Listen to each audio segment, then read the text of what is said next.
Dice así, porque vosotros, hermanos, a libertad fuisteis llamados, solamente que no uséis la libertad como ocasión para la carne, sino sirveos por amor los unos a los otros. Porque toda la ley en esta sola palabra se cumple. Amarás a tu prójimo como a ti mismo. Pero si os mordéis y os coméis unos a otros, mirad que también no os consumáis unos a otros.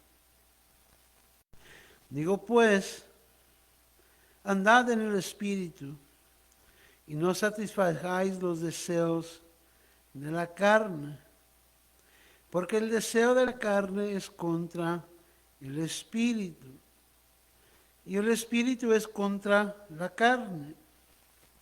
Y estos se oponen entre sí para que no hagáis lo que queráis. Pero si sois guiados por el Espíritu, no estás bajo la ley. Y manifiestas son las obras de la carne, que son adulterio, fornicación, inmundicia, lascivia, idolatría, hechicería, enemistades, pleitos, celos, iras, contiendas, disensiones, herejías, envidias, homicidios, borracherías, orgías y cosas semejantes a estas, acerca de las cuales os amonesto, como ya os lo he dicho antes, que los que practican tales cosas no heredarán el reino de Dios. Mas el fruto del Espíritu es amor, gozo, paz, paciencia, benignidad, bondad, fe, mansedumbre, templanza.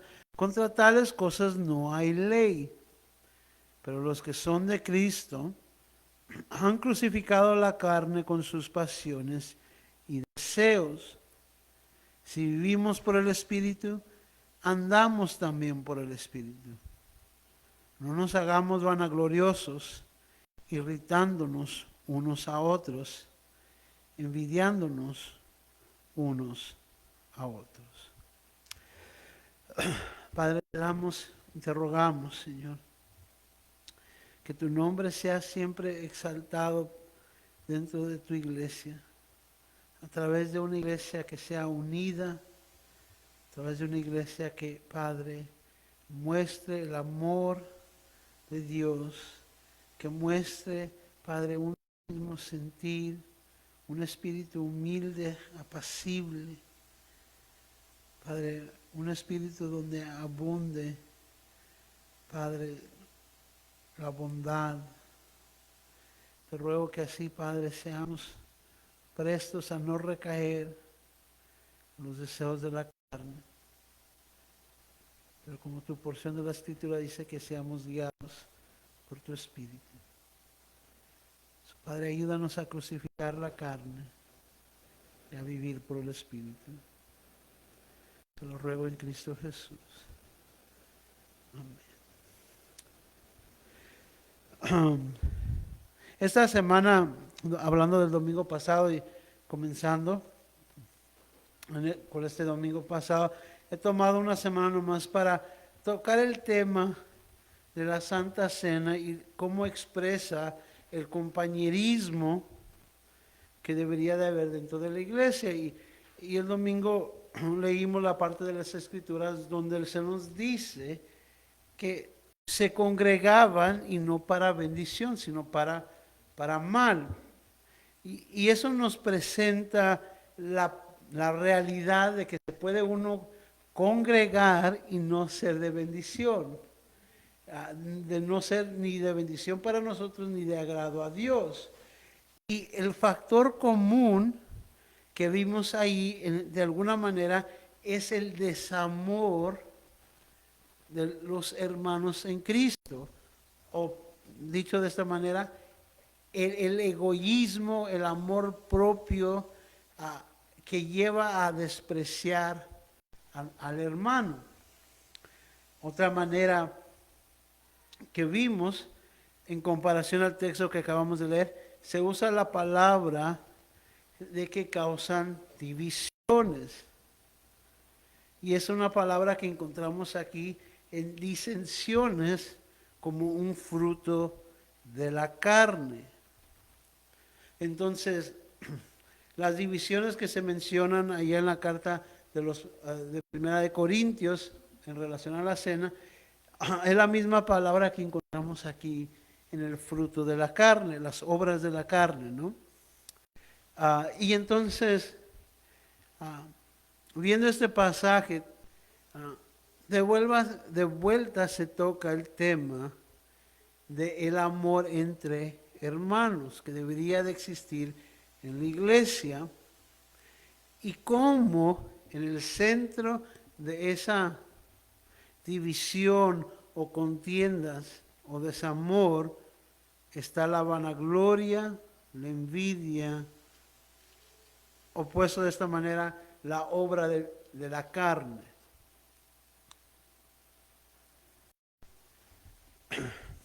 La carta a los Gálatas está designada para atacar o contestar la herejía de que la salvación no es por gracia, pero se ocupa también obras.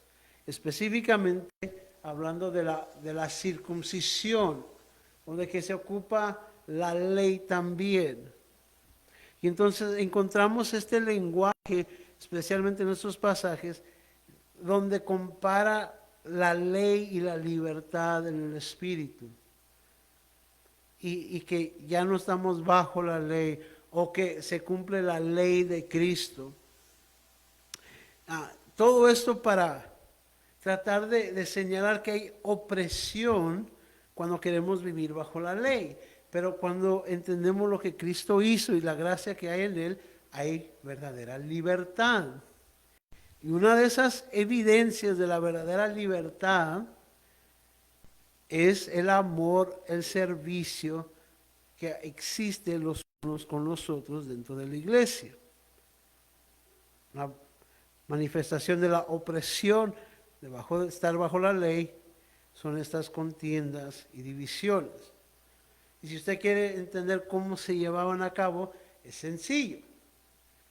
Usted piensa que para estar bien con Dios se tienen que hacer ciertas cosas. Y porque otros hermanos no hacen esas cosas, piensa que ellos están mal y usted es más santo o está en una mejor relación con Dios. Y en esencia crea una facción donde, porque usted hace las cosas que piensa que son de agrado a Dios, y hace la división de aquellos que no las hacen. Y eso es en esencia lo que estaba sucediendo, ¿no?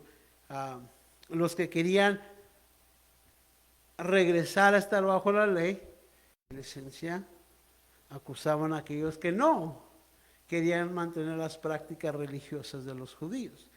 Es decir, no observaban los tiempos, los días, las fiestas, las prácticas. Eso era de gran contienda. Al contrario, varias cartas tienen este problema que quieren resolver. De que debería haber unidad en la iglesia y no contiendas. Pero el deseo de regresar a la ley, de abandonar la gracia, de no entender la libertad, provocaban muchas de estas contiendas. Veamos a lo que somos entonces llamados y lo que realmente significa amarnos. Y voy a usar estas dos palabras y para mí las estoy usando casi en el mismo significado. Cuando hablo de amarnos y de servirnos. Se me preguntó una conversación que estaba teniendo con un hermano.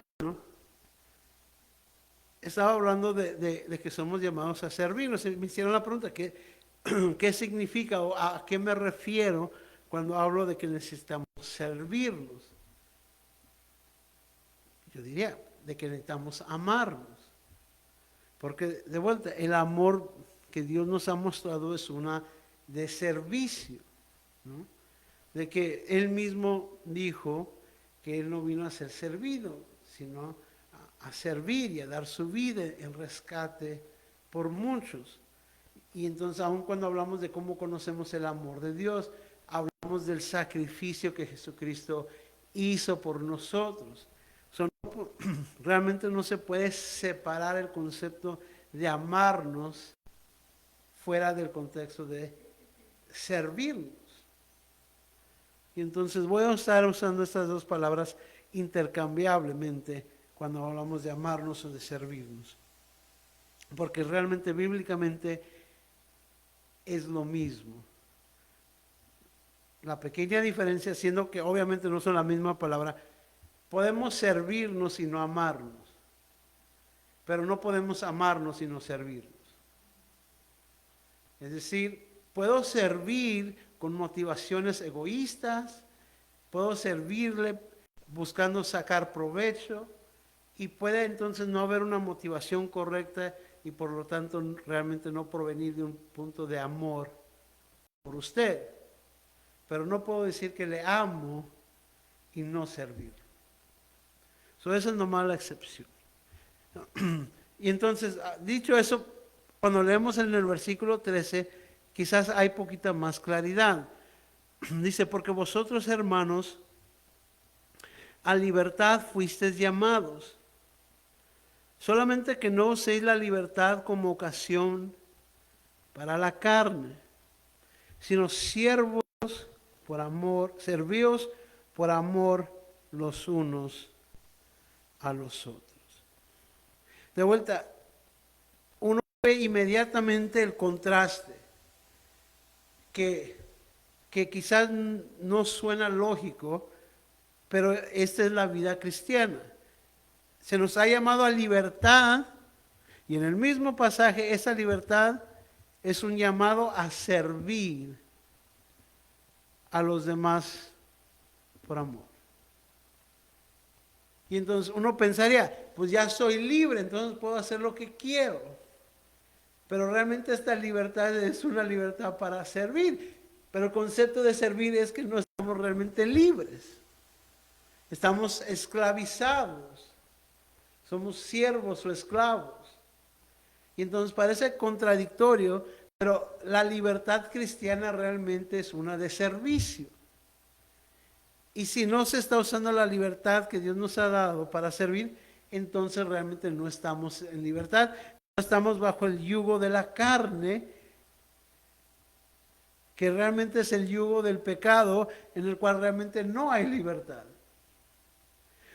Esa es la dinámica que quizás suena contradictoria, pero es la realidad, que la libertad que hemos expresado, encontrado en Cristo Jesús, se expresa en el servicio por amor a nuestros hermanos en Cristo.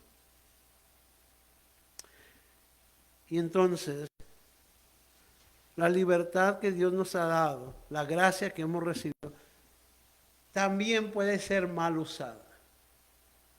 Así como mencioné sobre la cena del Señor, en el que nos podemos congregar para mal, aquí igualmente se nos presenta el concepto de que podemos tener una libertad, una gracia que hemos recibido de Dios y ser mal usada. Ahora, así como hablamos de la cena del Señor, pues ¿cómo es entonces que se usa mal y cómo es que se usa bien? Pues positivamente se usa bien cuando nos servimos en amor, cuando nos amamos. ¿Cómo se usa para mal? Versículo 14, porque toda la ley en esa sola palabra se cumple: amarás a tu prójimo como a ti mismo. Pero si os mordéis y os coméis unos a otros, mirad que también no os consumáis unos a otros. Vemos ahí entonces cómo la libertad se puede usar para mal, para atacarnos, para hablar los unos de los otros, para, en esencia, causar contiendas, divisiones, pleitos, celos, iras. Y aquí es donde la libertad que Dios nos ha dado se convierte para mal. Ahora, el autor, el apóstol Pablo, nos lo reduce más con mayor claridad a que esta libertad tiene que ser guiada por el Espíritu y no guiada por la carne. Y quizás ya lo ha leído antes, pero vemos aquí el contraste más claro de lo que es andar por el Espíritu y lo que es andar por la carne. Versículo 16. Digo pues, andad en el Espíritu y no satisfagáis los deseos de la carne. De vuelta, usted recibió libertad, de alguna manera ahora usted puede discernir lo bueno y lo malo, lo que es del Espíritu y lo que es de la carne, y de alguna manera ahora tiene una decisión que hacer. Si va a seguir por el Espíritu o va a seguir los deseos de la carne. Y eso es lo que se nos presenta. Ahora esta libertad nos da cierta capacidad de tomar decisiones para agradar a Dios o para seguir la carne. Les dije que realmente, aunque todos son llamados a adorar, solamente los hijos de Dios pueden venir a adorar a Dios. Parecido así, el mundo que todavía no conoce al Señor realmente no puede vivir por el Espíritu. No puede seguir y ser guiados por el Espíritu. Realmente ellos están esclavizados al pecado y a la carne. Ellos no pueden tener esta opción de tener una libertad de seguir al Espíritu. Pero nosotros que hemos sido regenerados, pues, ahora sí tenemos esta oportunidad. Y por eso se nos dice que no satisfagamos los deseos de la carne, pero andemos por el Espíritu. Y aquí es donde de vuelta se nos dice, pues ¿qué significa eso? Bueno, porque el deseo de la carne es contra el Espíritu y del Espíritu es contra la carne. Y estos se oponen entre sí para que no hagáis lo que queráis. Entonces, no podemos confundir los deseos de la carne con la obra del Espíritu Santo. No se mezcla. Agua y aceite. Y entonces la idea que podemos a veces confundir lo que es de Dios y lo que es de la carne no es posible, porque son completamente opuestos. Al contrario, esto es algo que la Biblia habla severamente en contra de aquellos que enseñan la piedad, pero realmente lo que están enseñando es libertinaje. Es decir, presentamos una apariencia de piedad, pero realmente lo que hay es pecaminosidad. Y entonces podemos tratar de dar una apariencia, pero eventualmente lo que es de Dios va a ser en contra de la carne, y lo que es de la carne va a ser en contra del Espíritu. Eso no se puede mezclar. Y entonces, ¿qué es de la carne? ¿Qué es del Espíritu? Dice, pero si sois guiados por el Espíritu, no estáis bajo la ley. Y manifiestas son las obras de la carne, que son adulterio, fornicación, inmundicia, lascivia, idolatría, hechicería, enemistades, pleitos, celos, iras, contiendas, disensiones, herejías, envidias, homicidios, borracherías, orgías y cosas semejantes a estas, acerca de las cuales os amonesto, como os ya los he dicho antes, que los que practican tales cosas no heredarán el reino de Dios. Esta lista quizás la hemos usado antes, y hay muchas cosas en esta lista que son obvias. Es decir, sabemos que los homicidas, ¿no?, los borrachos, la idolatría, sabemos que tales personas que practican fornicación y adulterio, no heredarán el reino de Dios. Pero déjeme le llamo la atención a que dentro de esta lista que describe las obras de la carne, se encuentran pleitos, celos, iras, contiendas y disensiones. Y quizás pensemos que tales cosas no son tan graves. Es decir, ¿cómo puede ser que contiendas y disensiones estén al mismo nivel que homicidios? Déjeme nomás le animo a considerar que quizás no sea tan grave su pleito como matar, pero aún esa ira que provoca contiendas y divisiones también lo lleva al infierno. Ahora, porque de alguna manera sabemos que Jesús ya nos estableció esto, que aquel que llama a su hermano Fausto es como que sí ha cometido homicidio. El enojarnos al punto de ofender e insultar a nuestro prójimo, de alguna manera en espíritu es lo mismo que ir y matar. Realmente lo único que a muchos nos detiene de cometer el acto de homicidio es las leyes y los castigos que hay detrás.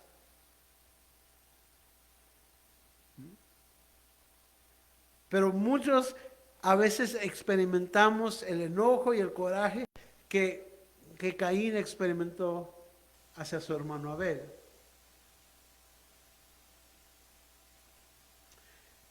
Pero, aun cuando no consideramos estos pecados tan severos, el mismo apóstol nos recuerda que los que practican tales cosas no heredarán el reino de Dios.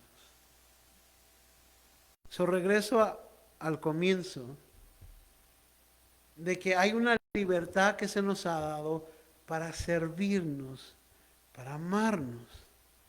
Pero el no hacer esto y tomar esa libertad para en esencia provocar contiendas, celos y divisiones son evidencia de que andamos por la carne. Y eventualmente si empezamos a vivir en la carne, se nos amonesta que es posible que estamos en camino al infierno. O si no le gusta esa palabra, no estamos en camino al cielo. Pero es obvio, si tales personas que practican esto no heredan el reino de Dios, ¿qué van a heredar? Y no somos católicos, hermanos, y no hay en ningún lugar en la Biblia que va a encontrar el limbo. Si no va al reino de Dios, si no va al cielo, nomás hay otro lugar. Y entonces menciono todo esto porque los celos, las contiendas y las disensiones dentro de la iglesia son realmente algo serio. Porque no es el Espíritu o la obra del Espíritu Santo manifestado, pero es la obra de la carne. Y entonces, si más pensamos celos, iras, contiendas y disensiones como algo ligero, es porque no hemos visto la obra del Espíritu Santo y lo que es. A lo que me refiero es, si usted no tiene algo con qué comparar, a veces no entiende la realidad. Déjenme le doy un ejemplo a lo que me refiero. Vivimos ahora en este país con muchísimas comodidades. Un mal día ahora para nosotros muchas veces es que se fue el internet o el teléfono no agarra señal.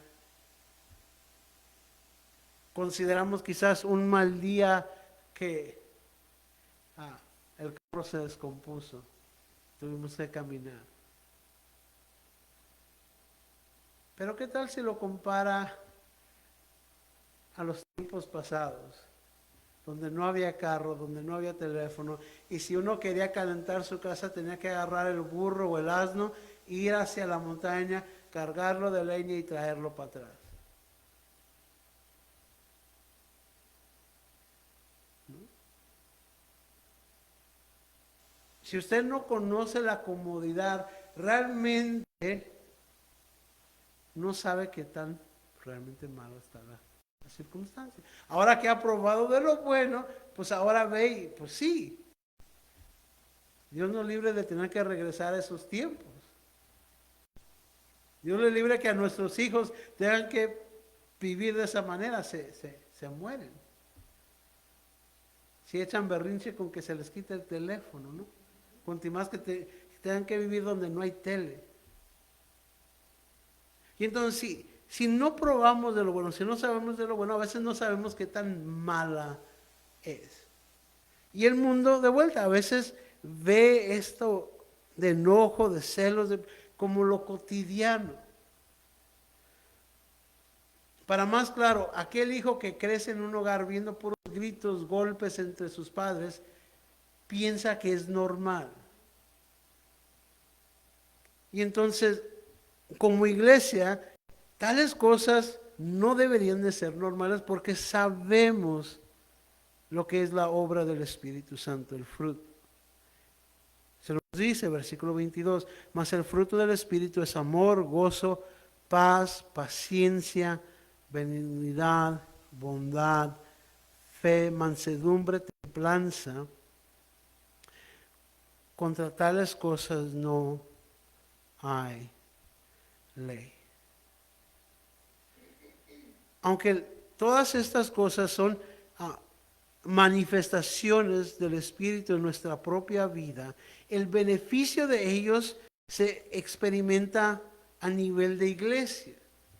Es decir, si el Espíritu de Dios le da amor, gozo, paz, paciencia, benignidad, bondad y fe, mansedumbre, templanza y dominio, ¿quién está recibiendo la bendición? Usted y todos los que están a su alrededor. Es decir, es imposible que usted experimente todo el fruto del Espíritu Santo y los que estén a su alrededor no sean bendecidos. Esta es la ilustración del Salmo 1, ¿no? De que somos como árboles plantados junto a corrientes de agua, que nuestra hoja no cae y damos fruto en nuestro tiempo. Somos árboles que en esencia estamos ahí y bendecimos a los que se acercan, ¿no? Proveemos sombra, damos sustento y alimento. Y entonces no podemos acercarnos a alguien que está manifestando el fruto del Espíritu y no recibir bendición. Y entonces regresamos a esa libertad que nos permite expresar todo este fruto del Espíritu Santo para bendecir a nuestros hermanos. En contraste a usar esa libertad para destruir y consumir a nuestros hermanos. Por eso le digo, una vez que hemos probado y visto eso, se nos debería hacer abominación ver una iglesia contenciosa y dividida. Es decir, una vez que hemos experimentado la armonía, la paz y el gozo de una iglesia que se ama y se sirve, nos debería no solamente de doler, pero deberíamos de estar ofendidos de que eso se lleve a cabo. Es decir, deberíamos de hacer todo para crucificar, matar la carne. Y es lo que se nos dice, ¿no? Pero los que son de Cristo han crucificado la carne, versículo 24, con sus pasiones y deseos. Si lo resumimos rápidamente, el que es de Cristo le ha dado libertad, y en esta libertad podemos crucificar la carne. Y ahora, en vez de derribar a nuestros hermanos con envidias, con celos, que de vuelta, esta es la esencia de que no mentir, no codiciar, ¿no? De no matar, de no dar ese falso testimonio. Realmente los 10 mandamientos están ahí, ¿no? De alguna manera se resumen en lo que estamos viendo aquí. No nos entregamos como cristianos a eso, porque ahora somos libres para amarnos, para servirnos, para darnos los unos a los otros, para ser de bendición a ellos. Y entonces, si se nos ha dado libertad, se nos ha dado esta gracia, es para amarnos, es para servirnos. Así como lo dije, se nos ha dado una cena para venir y ser bendecidos. Así también se nos ha dado la capacidad de servir en libertad. Les hice una pregunta, lo puse en la página de Facebook de la iglesia, y realmente es una pregunta importante. Si pudiéramos tener la iglesia perfecta de acuerdo a usted, ¿qué sería? ¿Cómo sería? Y mi deseo es que cuando pensemos en eso, que nuestra respuesta no sea, bueno, una iglesia que tenga este conjunto, que tenga este bonito edificio, o que tenga parqueadero, ministerio de cuna, que no sean cosas lo que venga a nuestra mente, pero que realmente sea una cultura de amor, donde abunde la palabra de Dios, donde el amor nos impulse a servirnos, a entregarnos. Y por eso he resaltado de los hermanos que han pasado aquí por esta iglesia. Esta iglesia ha sido imperfecta en muchas cosas, pero el amor que ellos tiene mucho más que ver con el servicio que han dado a Dios sirviendo a los hermanos. Y de ahí emana su aprecio, porque se entregaron de sí mismos, porque ahí la gracia que Dios les dio la pudieran usar para bendecir. Y eso es mi deseo, que como iglesia retomemos estas bendiciones que se nos han dado, esta libertad para servir, para amarnos. Vamos a orar. Padre, te damos gracias, Señor, que tu Espíritu Santo nos ha guiado, no para regresar al mundo, a esos celos, a esas envidias, pero se nos ha dado para amarnos, Señor. Y yo sé, somos tan diversos, faltos, pecamos, pero eres tu Espíritu Santo que puede unir tan diversas personas de todas las edades, hombres, mujeres, jóvenes, ancianos, y hacer algo, Señor, donde podamos servir, trabajar, adorar juntamente en un mismo espíritu. Por eso te doy gracias, Señor. Te sigo rogando, Señor, que nos des, Padre, el poder de crucificar esta carne y sus deseos, para que podamos vivir para ti, para que la iglesia sea algo agradable para ti, Señor, que su adoración sea agradable para ti. Te lo pido en el nombre de Jesucristo. Amén. Dios les bendiga, hermanos. Nomás les recuerdo, se me olvidó decirles, el domingo cambia el horario, se adelanta la hora. Si se va a dormir a las 10 es como que si se va a dormir a las 11. Entonces,